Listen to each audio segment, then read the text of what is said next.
সংখ্যালঘু বসতি প্ৰধান অঞ্চলত ঘৰে ঘৰে নিৰ্বাচনী প্ৰচাৰ বিজেপিৰ। দৰং ওদালগুৰি লোকসভা সমষ্টিৰ মিত্ৰজোঁটৰ প্ৰাৰ্থী দিলীপ শইকীয়াৰ হৈ নিৰ্বাচনী প্ৰচাৰ অপূৰ্ব কুমাৰ ভট্টাচাৰ্যৰ। লোকসভা নিৰ্বাচনৰ দিন চমু চাপি অহাৰ লগে লগে ৰাজনৈতিক দলসমূহৰ ব্যাপক তৎপৰতা আৰম্ভ হৈছে। মংগলদৈ বিধানসভা সমষ্টিৰ অন্তৰ্গত উজাগাঁৱত কদমা বেগমৰ নেতৃত্বত সহস্ৰাধিক আইমাত্ৰীৰ উপস্থিতিত নিৰ্বাচনী প্ৰচাৰ সভা অনুষ্ঠিত কৰা হয়। সভাত অসম গণ পৰিষদৰ উপসভাপতি অপূৰ্ব কুমাৰ ভট্টাচাৰ্যই দেশৰ উন্নয়ন আৰু বিকাশৰ স্বাৰ্থত বিজেপি দলক ভোট দিবলৈ আহ্বান জনায়। সংখ্যালঘু মানুহে জৰাফুকা আৰু কুটিল ৰাজনীতিত জাক কৰি গতিশীল আৰু উন্নয়নৰ যাত্ৰাত ব্যাপকভাৱে ওলাই আহিছে। কংগ্ৰেছ আৰু AIUDFৰ সমৰ্থিত প্ৰাৰ্থীগৰাকীক তীব্ৰ সমালোচনা কৰি দিলীপ শইকীয়াক ভোট দিবলৈ আহ্বান জনাইছে।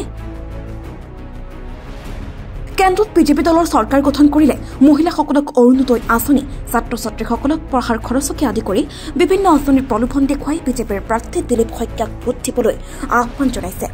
আনহাতে অসমৰ 14টাকৈ সমষ্টিতেই বিজেপি মিত্ৰজোঁটৰ প্ৰাৰ্থী জয়ী হ'ব বুলি তাৎপৰ্যপূৰ্ণ মন্তব্য কৰিছে অপূৰ্ব কুমাৰ ভট্টাচাৰ্যই। মানে মোৰ ব্যক্তিগতভাৱে ৰাজনৈতিক জীৱন এই দৰঙৰ পৰা আৰম্ভ হৈছিল।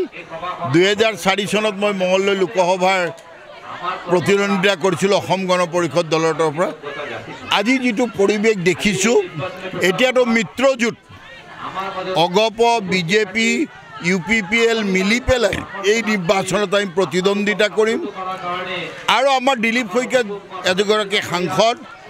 গতিকে দিলীপ শইকীয়া ৰাইজৰ যিটো সমৰ্থন দেখিছোঁ, নৰেন্দ্ৰ মোদীৰ 400 যোগ এই যিটো অভিযান, এই অভিযানৰ এজন অংশীদাৰ হোৱাটো খাটাং আৰু ৰাইজে অসমৰ গতিশীল মুখ্যমন্ত্ৰী ডক্টৰ হিমন্ত বিশ্ব শৰ্মাৰ যিটো উন্নয়ন আৰু বিকাশৰ যাত্ৰাত অংশীদাৰ হ'ব বিচাৰিছে। সেইকাৰণে দৰং ওদালগুৰি সমষ্টিটো দিলীপ শইকীয়া পদুম ফুলত বিপুল ভোটত জয়লাভ কৰিব। আমি মিয়া মুছলমান বুলি বেলেগকৈ ভাগ কৰা, ৰাজ্যখনক বসবাস কৰা সকলো শ্ৰেণীৰ মানুহে ওলাই আহিছে। এতিয়া আৰু সংখ্যালঘু মানুহে কাৰোবাৰ সেই জৰা ফুকা, কাৰোবাৰ এই কুটিল ৰাজনীতিত অংশীদাৰ নহয়। তেওঁলোক ৰাজ্যখনৰ মূল যিটো যাত্ৰাত অংশীদাৰ, সেই যাত্ৰা অংশীদাৰ হ'ব বিচাৰিছে। খুব ভাল সঁহাৰি লাভ কৰিছে।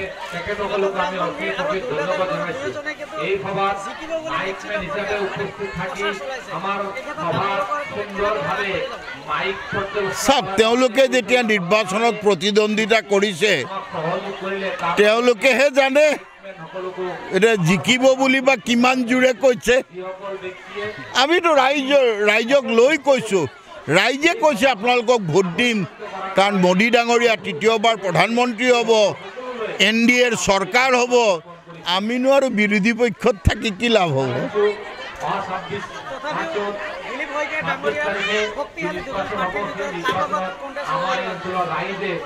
সেইটো এতিয়া কোৱাটো উচিত নহয়, কাৰণ কংগ্ৰেছে দাবী কৰিলেও কংগ্ৰেছৰ প্ৰাৰ্থীগৰাকী প্ৰাক্তন সাংসদ যদিও এতিয়া কংগ্ৰেছ এটা ছিন্ন ভিন্ন এটা দললৈ পৰিণত হৈছে। গতিকে আৰু BPFৰ প্ৰাৰ্থীগৰাকীয়ে সাধাৰণ সকলোৰে সমৰ্থন কি আদায় কেনেকৈ কৰিব পাৰিব সেইটো চবেই।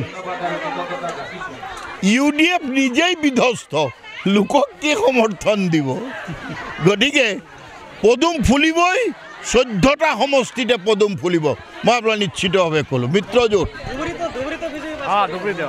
ধুবুৰীত যোৱাকালি মই নিজে তাৰ তত্ত্বাৱধায়ক। তাৰ যোৱাকালি প্ৰায় 20,000তকৈ অধিক মানুহ ধুবুৰীত ওলাই আহিছে। যোৱাকালিৰ অংশীদাৰীটো প্ৰমাণ কৰি দিছে। তাত কৈছে আৰ চালানি নয়, লোকেল মাছ চাই বুলি কৈছে।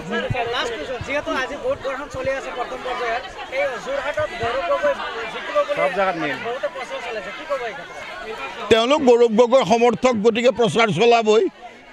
4 জুনলৈ অপেক্ষা কৰক, 4 জুনত গম পাই যাব। আমাৰ অনুভৱ, আমি এইখিনি কথা আমাৰ নিশ্চিত আছিল, কাৰণ যেতিয়া আমাৰ সমষ্টিৰ বিধায়ক বসন্তদাস ডাঙৰীয়াই ভাৰতীয় জনতা পাৰ্টি চৰকাৰক মুকলিভাৱে সমৰ্থন কৰিছিল, তেতিয়াৰ দিনৰ পৰাই আমি যিসকল কংগ্ৰেছী আছিলোঁ আমি সকলোৱে সমজুৱাভাৱে মংগলদৈ সমষ্টিত আমি পদত্যাগ কৰি পিছৰ মুহূৰ্তত আমি ভাৰতীয় জনতা পাৰ্টিক যোগদান কৰিছিলোঁ আৰু দিনে নিশাই আমি ভাৰতীয় জনতা পাৰ্টিৰ হৈ কাম কৰি আছোঁ আৰু সেই দিনাৰ পৰাই আমাৰ সংখ্যালঘু অঞ্চলত এটা নতুন দিশৰ সূচনা হৈছে আৰু সেই সূচনাটো আজি প্ৰমাণ কৰি দেখালোঁ স্যার ইতিমধ্যে তাহলে বিগত কার্যকাল 5 বছরে আপনাদের বিশেষকে দিলীপ শইকীয়া এমপি আছিল আমার মাইনরিটি এরিয়াত কোনো ধরনের উন্নয়নমূলক কাম দেখা নাই চাওক আমি আগতে ভোট দিয়াই নাছিলোঁ আমাৰ ভোট চেণ্টাৰবিলাকত মাত্ৰ 5টা 10টা এনেকৈ ভোট পাইছিলে গতিকে এইবাৰ তেখেতক ভোট দিম আৰু তেওঁ নিজেও কৈছে আপোনালোকে দিয়ক মই আপোনালোকক বেছিকৈ দিম আপোনালোক অলপ দিয়ক আমি বেছিকৈ দিম এইখিনি প্ৰতিশ্ৰুতি ইতিমধ্যে তেওঁ দিছে আমাৰ মুখ্যমন্ত্ৰী ডক্টৰ হিমন্ত বিশ্ব শৰ্মাই দিছে যে উন্নয়ন হ'ব মাটিৰ যিখিনি সমস্যা আছে সেইখিনি আমাক প্ৰতিশ্ৰুতি দিয়া হৈছে যে মাটিৰখিনিৰ ক্ষেত্ৰতো আমাৰ সংখ্যালঘুৰ ক্ষেত্ৰত কোনো বিদ্বেষ বা হেৰি নকৰে আৰু সেইটো ক্ষেত্ৰতে আমি আগুৱাই আহিছোঁ খাৰপেটীয়াৰ পৰা ৰেজাউল কৰিমৰ ৰিপৰ্ট সচ দ্য ৰিয়েলিটি